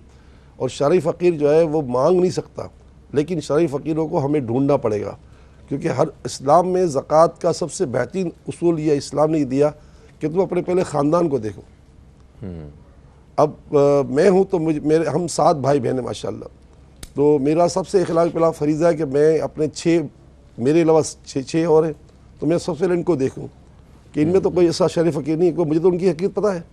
इसी तरह चचा को, मामू को, खाला को, फूफी को, भतीजों को, भांजों को, इनको देखो। अगर मुझे लगता है कि इसमें कोई भी ऐसा नहीं है तो फिर मैं और तगोदो करूँ। ज़कात देना फ़र्ज़ है, तो ज़कात को सही मकाम पर पहुँचाना भी लाजमी है ना। सही है सर। कल आपने 2 बातें की थी। एक आपने ये कहा था कि आपको ये बता के भी पैसे देने की ज़रूरत नहीं है किसी को कि ये ज़कात के पैसे हैं, इससे किसी की दिल आज़ारी ना हो जाए। तो मतलब अगर ये नहीं भी बताएंगे तो हमें पूरे साल में सिर्फ रमज़ान के महीने में ही ख्याल आता है, तो हम अगर किसी के पास जाके पैसे देंगे उसे तो वैसे भी बुरा लग सकता है कि देखिए रमज़ान के महीने ख्याल का मसला नहीं। रमज़ान का महीना सरकार फरमाते हैं कि ये गम ख्वारी का महीना है, और सब जानते हैं कि रमज़ान के बाद ईद आती है, और सब जानते हैं कि रमज़ान में घर के अखराजात बढ़ जाते हैं। तो इस एतबार से अगर आप किसी को रमज़ान देते हो तो अच्छा, फिर तो ये भी हदीस पाक में है कि रमज़ान में एक नफिल फ़र्ज़ के बराबर है, और फ़र्ज़ जो 70 फ़र्ज़ के बराबर है। तो इस एतबार से ज़रूरी नहीं कि उनको पता चले कि आप ज़कात दे रहे हो, ईदी समझ के भी दे सकते हैं।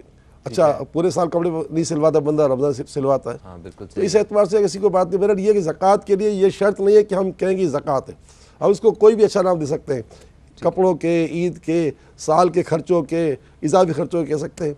और कल जो बात चली थी कि जो हम खेती बाड़ी है, जो खेती बाड़ी आसमान के पानी से या दरिया के पानी से हो रही है, कुदरती हो रही है, तो उस पर जो है उशर देना पड़ेगा, यानी 10वां हिस्सा। ठीक है। अगर 100 मन आपकी गंदम उतरती है तो 10 मन आपको गंदम देनी पड़ेगी अल्लाह के नाम में। ठीक है। और अगर वो आप ट्यूबवेल लगाते हैं, ट्यूबवेल वहाँ का डीजल जलाते हैं, फिर पानी लाते हैं, फिर उससे अपनी खेती बाड़ी करते हैं, तो अब इसका आपको खुम्स देना पड़ेगा। आजकल यही राइज है। हाँ, नहीं, खुम्स देना पड़ेगा, इस्लाम में ही है। इससे आजकल तो खैर आजकल का ये तो रसूल पाक से शरीय चली आ रही है ना। ट्यूबवेल हर एक नहीं लगाया। हाँ, वो इस ट्यूबवेल की बात कर रहा हूँ। तो उन्हें खुमुस जो है, खुमुस हो या उशर हो या ज़कात, ये किसी तरह भी जो है शरई फ़कीर को दी जा सकती है, सैयद को नहीं दी सकती। ठीक है। खुम्स कितना बताया आपने? खुमुस 5, यानी जिसके 100 मन का गंदम उतरी वो उसको मतलब 5 मन देनी पड़ेगी, यानी कि 5%। हाँ, और वो उसको 10% है उशर। 5%। ठीक है। तो इससे अच्छा, सादात किराम के लिए जो है ना, वो जो सुल्तान इस्लाम अमीरुल मोमिनीन जो अपने माल गनीमत से देते थे, तो वो असल में दिया जाता था सादात कराम को। अब तो ना माल गनीमत है, और ना इस्लामी जंग है, ना इस्लामी जिहाद है, ना सुल्तान इस्लाम है। तो अब तो जो है हमको सादात कराम का लिहाज रखते हुए अपने जेब से उनको मदद करनी चाहिए, और लाजमी करनी चाहिए। ठीक है। तो अब हम बाकी अगर आका से इतनी मोहब्बत करते हैं और उनकी औलाद से भी मोहब्बत करते हैं, तो हमें उन ख्याल रखना चाहिए, नज़र रखनी चाहिए कि कोई ज़रूरतमंद तो नहीं है। क्योंकि हमने देखा है, मैं ख़ुद ऐसे कुछ सैयदज़ादों को और सैयदज़ादियों को जानता हूँ जो वाकई बड़े परेशान, मतलब ना किसी के आगे हाथ फैला सकते हैं, ना वो उस तरह जो है वो काम कर सकते हैं, ना वो ज़कात मांग सकते हैं, ना उन तक पहुँचती है। अच्छा, तो सैयद जो लोग हैं, क्या वो भी अपनी ज़कात सैयदों को नहीं दे सकते? वो तो दे सकते हैं। नहीं, वो ज़कात का तो हुक्म सबको लगेगा, वो तो है, तो शरीयत तो सब पे नाफिज़ है, वो भी ज़कात अपने सैयद को नहीं दे सकेंगे ना वो। अच्छा, सैयद भी ज़कात शरई फ़कीर को देगा, ज़कात हो, उशर हो या खुमुस हो, खेती बाड़ी का जो हो, तो वो सब जो है ना वो शरीफ फकीर को दे सकता है, अपने भाई को वो ज़ाती पैसे दे दे। अच्छा, यानी पूरी सोसाइटी की, पूरे देखिए माशरे भाई, की जिम्मेदारी अल्हम्दुलिल्लाह है। अल्लाह का शुक्र है, तो मैं रब का फजल से ये रिया करके नहीं, अब मेरा अपना मामूल है, मैं पूरा साल अल्हम्दुलिल्लाह अल्लाह ताला की रहमत से अपनी आमदनी का बहुत बड़ा हिस्सा जो है ना अल्लाह की रहमत देता हूँ, उसका ताल्लुक ज़कात से नहीं होता। माशाल्लाह। और मेरे अलावा करोड़ों लोग ऐसे करते हैं। माशाल्लाह। तो ये हर मुसलमान को चाहिए, क्योंकि मुझे पता है कि एक रोटी भी अगर मैंने दे दी किसी को तो वो मेरे लिए 70 शर के दरवाजे बंद हो जाएंगे, रोटी बंद हो सुभान जाएंगे। अल्लाह। तो आप अगर सैकड़ों हज़ारों रुपये हर महीने देते हो तो आप सिक्योर और क्या चाहिए। बिल्कुल ठीक। अच्छा जी, दो चीज़ें, एक चीज़ और, आपने कहा कि ज़कात का निसाब जो है वो आ गया, अगर इतना पैसा एक साल तक आपके पास इकट्ठा हुआ या आपने सेव किया, महफूज रखा, तो उसके ऊपर ज़कात जो है लाजिम है, या उतना सोना या उतनी चांदी के हिसाब से जो भी है। जैसे ईद उल अज़हा पे हम देखते हैं कि जिन लोगों की हैसियत नहीं भी होती वो भी कोशिश करते हैं कि वो बढ़ चढ़ के जो है वो कुर्बानी अदा करें, अल्लाह की राह में ख़र्च करें। हाँ, इसी तरह ज़कात के हवाले से भी अगर किसी के पास एक साल से नहीं पड़ा हुआ, सिर्फ 2 महीने हुए हैं और जो निसाब के मुताबिक पैसे उसके अकाउंट में पड़े हुए हैं और वो चाह रहा है कि वो इसकी ज़कात निकाले, तो क्या उसे निकाली जाए? वो हो जाएगा, सदका हो जाएगा तो बड़ी नफिल हो जाएगा, अच्छी बात, और अच्छी बात है ये और अच्छी, ये एक दर्जा बेहतर है। देखिए आप पर जोहर की नमाज है ना वो 10 रकात लाजमी है, ठीक है, आप 12 पढ़ते हो। हाँ ठीक। असर की 4 रकात लाजमी है, लोग 8 पढ़ते हैं, सब तो 8 पढ़ते नहीं, हम भी कहाँ पढ़ते हैं। और मगरिब की आप पर जो है 5 रकात लाजमी है, आप जो है ना मतलब पढ़ते हो 7 पढ़ते हैं। ईशा की 9 रकात लाजमी है, हाँ, हम 17 पढ़ते हैं। हाँ, अच्छा, तो जितना गुण डालेंगे, हाँ, खुश नसीब लोग पढ़ते हैं। बिल्कुल सही होगा, बिल्कुल सही होगा। तो ठीक है, हमने ज़कात के हवाले से ये वो इन्फॉर्मेशन थी जो हम नाज़रीन तक शेयर करनी थी। आपको मज़ीद अगर कोई इस हवाले से पूछना हो तो हमारे फेसबुक पेजेस पे जो है वो ज़रूर अपने क्वेश्चंस कीजिएगा। अगर रमज़ान की जो ख़ुसूसी नशरियात होंगी उसमें हम आप लोगों के साथ जो है वो उन सवालात को लेके हाजिर होंगे। अच्छा सर, ये तो हमने ज़कात के बारे में बता दिया, क्योंकि रमज़ान में सबकी कोशिश होती है, क्योंकि नेकियां जो है ना वो कई गुना ज़्यादा मिल रही होती हैं, 70 गुना ज़्यादा। तो आप चाह रहे हैं कि जो हम चाहते हैं कि जो हम ज़कात वगैरह अदा करनी है उसका भी 70 गुना जो है ना हमें सवाब मिल सके। मिल जाएगा। तो रोज़े की बात करते हैं हम, रोज़ा किस पे फ़र्ज़ है और रोज़े की छूट किसको है और रोज़ा किसके लिए रखा जा सकता है, ये देखिए रोज़ा तो अपने रखा रोज़ा किसी के लिए रखा नहीं जा सकता। जैसे हज बदल होता है ना, हाँ, तो रोज़ा किसी के लिए रखा नहीं जा सकता, अलबत्ता रोज़े का सवाब पेश किया जा सकता है। नमाज किसी के लिए पढ़ी नहीं जा सकती, नमाज का सवाब भी पेश किया जाता है। अच्छा, हज किसी के लिए किया जाता है, लेकिन हज भी कब किया जाता है, जब वो दुनिया से इंतकाल कर जाए तब। अच्छा, ठीक है।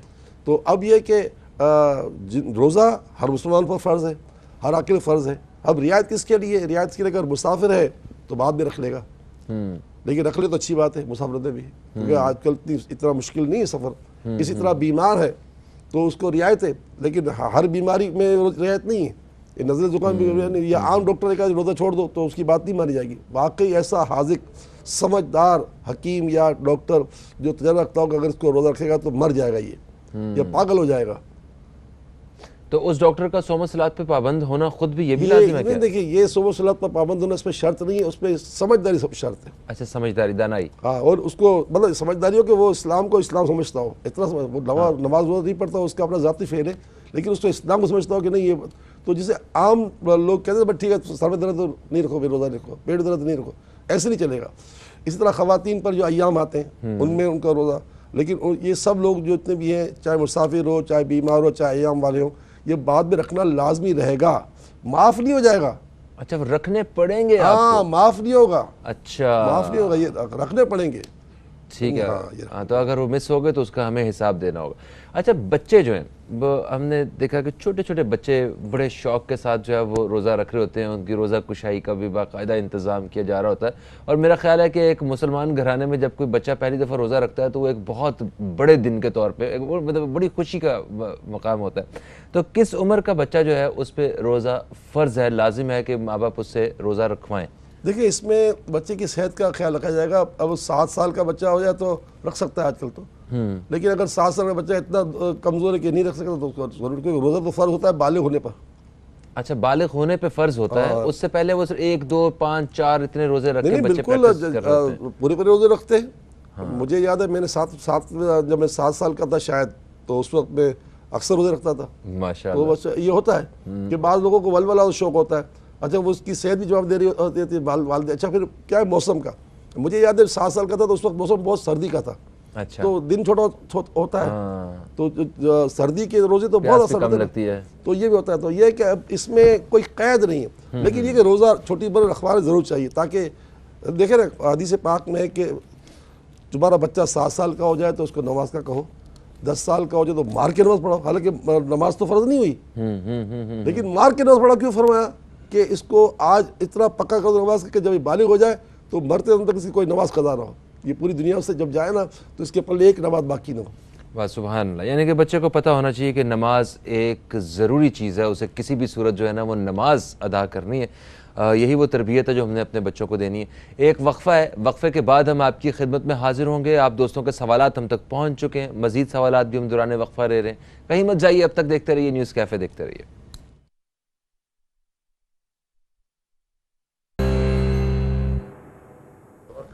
वेलकम बैक, आप देख रहे हैं न्यूज़ कैफ़े। मैं हूं फ़हीम अब्बास और जनाब हज़रत मौलाना बशीर फ़ारूक क़ादरी साहब हमारे साथ स्टूडियो में मौजूद हैं। आप दोस्तों के सवालात हम तक पहुंच चुके हैं, आइए उनको प्रोग्राम में शामिल करते हैं। सबसे पहले हमें लाहौर से एक ख़ातून रब्ता करती हैं, किरण साहिबा। वो उनका सवाल ये है कि रिश्ते के हवाले से उनको कुछ रुकावट का सामना है और इस्तिखारा करके बताइए कि क्या सब कुछ नॉर्मल है, और कुछ पढ़ने के लिए भी बताइए।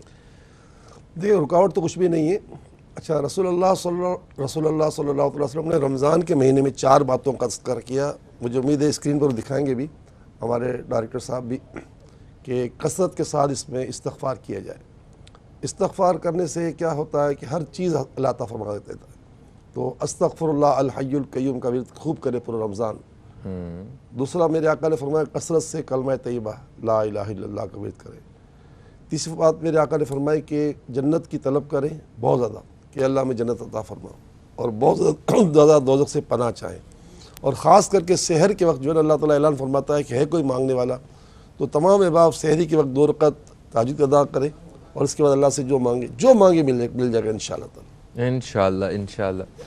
अच्छा, दूसरा सवाल हमें आता है राशिदा साहिबा का, कराची से। इन्होंने अपने साहबजादे के बारे में पूछा, उसका नाम बताया, और एक बच्ची जिनका अपने बेटे के लिए वो रिश्ता भी चाह रही हैं, उनके हवाले से इन्होंने पूछा कि इस्तिखारा करके बताइए कि इन दोनों का रिश्ता वो कैसा है और क्या अच्छा रिस्पांस वहाँ से आएगा, उसके लिए कुछ पढ़ने को दीजिए। देखिए, रिश्ता तो बेहतर है, और जवाब पढ़ने के लिए पढ़ना या वहाबो या फत्ताह हो।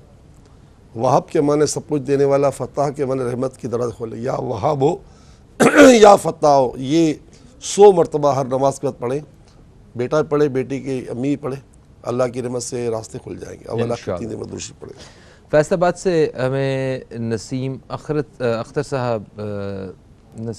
साहब रब्ता करती हैं। इनके भाई हैं जिनका नाम है बिशारत। वो दुबई से सऊदी अरब जो हैं वो मूव होना चाह रहे हैं, तो इन्होंने कहा है कि इस्तिखारा करके बताइए कि दुबई से सऊदी अरब मूव होना उनके लिए क्या बेहतर है। इशारा इस बात का ही है कि वो जा सकते हैं, दुबई से जा सकते हैं, बिल्कुल ठीक है। कनीज़ फ़ातिमा साहिबा ने हमें कराची से रब्ता किया। इन्होंने पूछा कि इशराक की जो नमाज होती है उसका सही वक्त क्या है, कब से लेके कब तक जो है नमाज अदा की जा सकती है। सही वक्त ये है कि जैसे ही सूरज निकले, जैसे 6 बजे सूरज निकलता है, आजकल तो खैर लेट निकलता है, तो 6 बज के 20 मिनट इंतज़ार करें, और इसके बाद फ़ौरन बाद 2 रकात इशराक पढ़ लें। तो 2 रकात इशराक के हैं और इसका सवाब 1 हज और 1 उम्रे के बराबर है। और वक्त जो है वो काफ़ी लंबा चलता है, यानी जब तक ज़वाल का वक्त नहीं आता निस्फ़ नार शही का, तब तक पढ़ सकते हैं। अच्छा, और वो क्या होता है वक्त तकरीबन, वैसे अंदाजे 11:30 के आसपास होता है। 11:30 के आसपास होता है। सुबह कोई 6:30 से लेके 11:30 बजे के बीच। आजकल तो हमारे यहाँ जो है सूरज लेट निकलता है ना। हाँ। मैं तो एक मिसाल दे रहा हूँ कि अगर 6 बजे सूरज निकल रहा है तो 20 मिनट का वक्फा देने के बाद आप इशराक पढ़ लें। बेहतर तरीका यही है, तरीका सुन्नत यही है। ठीक। और बाद में लेट जितना ज़्यादा पढ़ सकते हैं, ज़ोहर के वक्त जो निस्फ़ नहार शरई है ना, इससे पहले पढ़ सकते हैं। बिल्कुल सही। अच्छा फिर अच्छा सॉरी, इसकी कितनी रकतें वगैरह? 2 रकतें सिर्फ, 2 रकतें और सवाब 1 हज और एक उम्रे का रोज़ पढ़नी चाहिए। सुभान अल्लाह। रोज़ पढ़नी चाहिए। मेरा भी अल्लाह ताला के फजल है, इससे अल्लाह का मुझ पर एहसान है, मैं भी बरसों से कम करता हूँ, मेरे घर वाले करते हैं। पूरी दुनिया को करना चाहिए। 2 रकत इशराक की पढ़ना कितना आसान है, और सवाब 1 हज और एक उम्रे का कन्फर्म है, कन्फर्म। और ये रमज़ान में माशाल्लाह इसको 70 से ज़रब दे दें। ओहो हो, सुभान अल्लाह, मदीना मदीना, सुभान अल्लाह। अच्छा जी, फिर हमें कराची से सज्जाद साहब रब्ता करते हैं। वो कहते हैं कि रोज़गार के लिए कोई वजीफ़ा दे दें, रोज़गार की बेहतरी के लिए। एक तो वजीफ़ा ये है कि जो रमज़ान में सरकार दो जहाँ सल्लल्लाहु मेरे आका ने अता फरमाया सल्लल्लाहु अलैहि वसल्लम ने कि कसरत से इस्तग़फ़ार करें, इससे रोज़गार खुलने का कुरान पाक वाज़े फरमा दिया ना कि जो मुझसे तौबा करता है मैं उसको रोज़ी भी देता हूँ, औलाद भी देता हूँ, मददगार भी देता हूँ, और उसकी ज़िंदगी खुशगवार बना देता हूँ। तो अस्तग़फ़िरुल्लाह अल हय्युल क़य्यूम 70 मरतबा हर नमाज के बाद पढ़ें इंशाअल्लाह। और आज जुम्मे का दिन है, कोशिश करें असर से लेकर मगरिब तक जो है वो या अल्लाह या रहमान या रहीम कमिट करें मस्जिद में जाकर, और वो भी आफ्ताब पर दुआ करवाएंगे अल्लाह से, इंशाअल्लाह बड़ा करम होगा इंशाअल्लाह इंशाअल्लाह। अच्छा, एक सवाल इसमें और हमें इशराक के साथ शामिल करना है, अभी मुझे पूछा गया है कि क्या इसको चाश्त, इशराक को चाश्त की नमाज के साथ पढ़ा जा सकता है? बहुत अच्छी बात है, पढ़ ले, ज़्यादा सवाब तो मिलेगा जब धूप निकले तब पढ़े। अच्छा, चाश्त की नमाज का क्या टाइम होता है? चाश की नमाज का टाइम भी इशराक के साथ शुरू हो जाता है। अच्छा, शुरू हो जाता और फिर एक इसकी रकातें वो इसकी रकातें 12 हैं। चाश्त की 12 रकतें। अच्छा, और दो पे पढ़ ले काफ़ी है। ठीक है। और ये ख़ास रिस्क के दरवाजे खुलती है ये चाश की नमाज। अच्छा रिस्क के लिए ख़ास नमाज है चाश की, रिस्क के लिए ख़ास। अच्छा, हाँ, इसको चाश को पढ़ना चाहिए, बहुत ज़रूरी है। तो ये रिस्क, जितने भी लोगों का रिस्क की तरफ से कोई मसला हो रहा है या वो रिस्क में बेहतरी चाह रहे हैं, 9 बजे 10 बजे 11 बजे पढ़ ले, या 8 बजे पढ़ ले, या 2 रकात इशराक 2 चाश पढ़े। क्योंकि हमारे शेख तो बरसों तक हमें ये पढ़ाते रहे साथ ही साथ। 10-12 साल तक हमारे हम उनके पीछे पढ़ते रहे, सुबह जमात से पढ़ते रहे। अच्छा, जमात के साथ पढ़ते रहे? जमात अगर ये दोनों का इख्तियार है। अच्छा, ठीक है, पढ़ी जा सकती है। हमारे शेख तो पढ़ाते रहे जमात से। अच्छा अच्छा, हमने 10-12 साल पढ़ी के पीछे। अब तो आजकल तो वो हम इलाका ही चेंज हो गया, वो कहाँ हम कहाँ हो गए। अच्छा, और ये जो कहते हैं कि जो नफिल नमाज होती है, नफिल नमाज उसकी जमात नहीं बिल्कुल सही फरमाया। नफिल नमाज की जमात जो है बाज़ लोगों ने मना फरमाया, मगर रगबत के लिए पढ़ाने में हर्ज भी नहीं है। जैसे सलात तस्बीह पढ़ते हैं ना, वो भी नफिल है। हाँ बिल्कुल सही है, ठीक है, ठीक हो गया। आगे बढ़ेंगे हम इंशाअल्लाह। मिसेस मौज़म लाहौर से इन्होंने रब्ता किया, इन्होंने अपनी बेटी का हमें नाम बताया, उन्होंने कहा कि इसका बच्ची का इस्तिखारा किया जाए, रिश्ते के हवाले से बताया जाए, कोई रुकावट वगैरह तो नहीं है, और रिश्ते अच्छे रिश्तों के लिए कोई वजीफ़ा भी बताया जाए। जी बिल्कुल, रुकावट वगैरह तो कुछ भी नहीं है। बस ये कि कल इंशाल्लाह चाँद नज़र आ जाएगा। चाँद देखते ही सूरह फतहा 3 मरतबा पढ़े, बल्कि हर मुसलमान को चाहिए, मुझे भी चाहिए, आपको चाहिए। तो हमारा पूरा साल हमारी अल्लाह ताला हाजतें पूरी करेगा इंशाल्लाह, और हमारी नेक ख्वाहिश में कल चाँद की इत्तला मिलने के बाद पूरी रात में 3 मरतबा सूरह फतहा ये पढ़ लें। बिल्कुल सही। अच्छा, फिर हमें इस्लामाबाद से रब्ता करती हैं हुमा साहिबा। इनको कमर की दर्द की शिकायत का सामना है। ये कहती हैं कि मैं खड़े भी नहीं हो पाती हूँ, इतनी तकलीफ़ होती है। तो इस्तिखारा करके बताइए कि ये मैं अपनी सेहत के हवाले से इस तरह क्यों हूँ, और कुछ पढ़ने के लिए भी दीजिए। देखिए, वजह तो कुछ भी नहीं है, सब कुदरती अमल है। बस ये कि आपको नमाज के बाद 70 मरतबा या गनी या गनी पढ़कर हाथ पे दम करके अपनी कमर में मलना है। और अगर आप बिल्कुल लेटी हुई हैं तो आपकी बेटी से करवा लें, दम करवा लें। 70 मरतबा या गनी पढ़ के दम करें। और अगर आप चाहती हैं कि आपको हम ऑयल भिजवा दें, तो कोई आपका बंदा कराची में हो तो उसको कहो वहाँ से मिल ले, वरना बकिया पूरा इलाज जो है सैलानी अल्फर बादराबाद कराची के पते पर ख़त के ज़रिए भी पहुँच जाएगा इंशाल्लाह। बिल्कुल सही हो गया। अच्छा, फिर हमें लाहौर से एक खातून ने रब्ता किया, उन्होंने तब तक नाम देने से मना किया हमें। उन्होंने कहा कि उनकी भी सेहत के मसाइल हैं, तो सेहत की बेहतरी के लिए उन्हें कोई वजीफ़ा दिया जाए। जी, नाम से तुमने इस्तिखारा कर लिया है, वजह कुछ भी नहीं है। बस ये कि हर नमाज के बाद 3 मरतबा सूरह फातिहा पढ़कर अगर 2-3 घूंट पानी पर दम करके पानी पी ले, रमज़ान में तो मुमकिन नहीं होगा तो बहरहाल के पानी पी ले, वरना कम से कम दुआ 3 मरतबा सूरह फातिहा पढ़कर अल्लाह से दुआ कर ले, तो सूरह फातिहा जो है तमाम बीमारी की शिफा है, अल्लाह शिफा अता फरमाएगा। वजह कुछ भी नहीं। ठीक हो गया। मिसेस इकबाल लाहौर से इन्होंने सवाल किया है ये शायद इन्होंने अपने बारे में किया है या इकबाल साहब के बारे में किया है। इन्होंने कहा इनकी जॉब लगती है, छूट जाती है, मुस्तकिल तौर पे जो है ना वो रोज़गार के मसाइल हल नहीं हो रहे। बहन, बेहतरीन बेहतरीन बेहतरीन मौका है रमज़ान का। हमारे नबी फरमाते हैं रमज़ान में बंदे का रिस्क बढ़ा दिया जाता है, और ख़ास करके सहर के वक्त अल्लाह ताला ऐलान करता है कि है कोई रोज़ी का तलबगार। तो आप कोशिश करते, ज़ाहिर है आप और हम सब लोग जाग जाते हैं उसमें, तो उस वक्त 2 रकात तहज्जुद पढ़ कर अल्लाह से खूब दुआएं मांगें, और फिर जब फजर की नमाज़ पढ़ के आ गए, रमज़ान में हमारे फजर की नमाज़ जल्दी होती है ना, पढ़ कर आ जाए तो एक तस्बीह पढ़ लिया करें, सुबहान अल्लाह व बिहम्दिही सुबहान अल्लाहिल अज़ीम अस्तगफिरुल्लाह। फजर की नमाज से पहले या बाद में रमज़ान, अच्छा वैसे तो फजर की नमाज के बाद ख़त्म हो जाता है, लेकिन क्या है रमज़ान में फजर की नमाज जल्दी होती है, इसलिए आप और फजर की नमाज जैसे ही वक्त हो जाता है उसका सहर का खत्म होता है, तो फिर फ़ौरन नमाज हो जाती है, इसलिए फिर वहाँ पढ़ के फिर पढ़ रही है सुबहान अल्लाह व बिहम्दिही सुबहान अल्लाहिल अज़ीम अस्तगफिरुल्लाह, एक तस्बीह पढ़ ले। बिल्कुल ठीक है सर। एक वक्फ़ा जो है वो बीच में आ गया है, और वक्फ़े के बाद जो बाकी सवालात हैं हम उनको भी कंटिन्यू करेंगे, और दौरान वक्फ़ा भी हम कुछ और सवालात लिखने वाले हैं, उनको भी प्रोग्राम में शामिल किया जाएगा। कहीं मत जाइए, अब तक देखते रहिए न्यूज़ कैफ़े, देखते रहिए, अभी आपसे दोबारा मुलाकात होती है। एक वक्फे के बाद फिर से खुश आमदीद, आप देख रहे हैं न्यूज़ कैफ़े। मैं हूं फ़हीम अब्बास, और न्यूज़ कैफ़े में हमारे साथ हैं जनाब हज़रत मौलाना बशीर फ़ारूक क़ादरी साहब। आप दोस्तों के सवालात का और उनके जवाबात का सिलसिला बिल्कुल जारी है, और अब वक्त जितना हमारे पास वक्त है उसके हिसाब से हम जितने सवालात ले सकेंगे उन्हें प्रोग्राम में शामिल करेंगे, और प्रोग्राम के इख्तिताम पे हम कोशिश करेंगे कि हम सब मिल के जो है वो हाथ उठाएं और दुआ भी करें, और उसी दुआ के साथ आपसे इजाज़त भी चाहेंगे हम। तो जल्दी से हम सवालात को शामिल करते हैं। कराची से हमें हशमत साहब रब्ता करते हैं। इन्होंने कहा कि इनको विरासत का हिस्सा नहीं दिया जा रहा, ये बहुत परेशान है इस हवाले से, कुछ पढ़ने को दीजिए और इस्तिखारा भी कीजिए। एक तो ये कहूँगा कि जो है जिन लोगों का हक़ है उनको अदा कर देना चाहिए। बहुत बड़ा जुल्म है, किसी ने दुनिया में किसी के 3 पैसे भी हक़ नहीं दिया, 3 पैसे का, तो उसे 700 नमाज़ें क़यामत को देनी पड़ेगी। 700 नमाज़ें, 700 कबूल नमाज़ें, अल्लाह अकबर। एक बालिश किसी ने किसी का हक़ मारा तो 7 ज़मीनें उसके गले में डाली जाएंगी। अल्लाह, तो मेरा लिए बहुत बड़ा जुल्म है। लोग बहनों को भी हक़ नहीं देते, यतीमों को हक़ नहीं देते, बड़ा नुकसान करते अपना। कल मर जाएंगे फिर पता चलेगा कितना बुरा होगा। या रकीबो या मुजीबो, रकीब के माने निगहबान ज़ात और मुजीब के माने दुआएं कबूल करने वाला। या रकीबो या मुजीबो, 5 तस्बीह जो हैं फजर के बाद और 5 तस्बीह इशा के बाद पढ़ें, अल्लाह ताला आपकी गैर से मदद फरमाएगा। 500 मरतबा इंशाअल्लाह। अच्छा, कराची से मोहम्मद आमिर साहब ने हमें रब्ता किया। इन्होंने कहा कि गुज़श्ता लॉकडाउन की वजह से इनके कारोबार में कुछ नुकसान हो गया था, और तब से ही ये कारोबार के हवाले से बहुत परेशान है, कोई काम नहीं है, तो मेरी रहनुमाई कीजिए।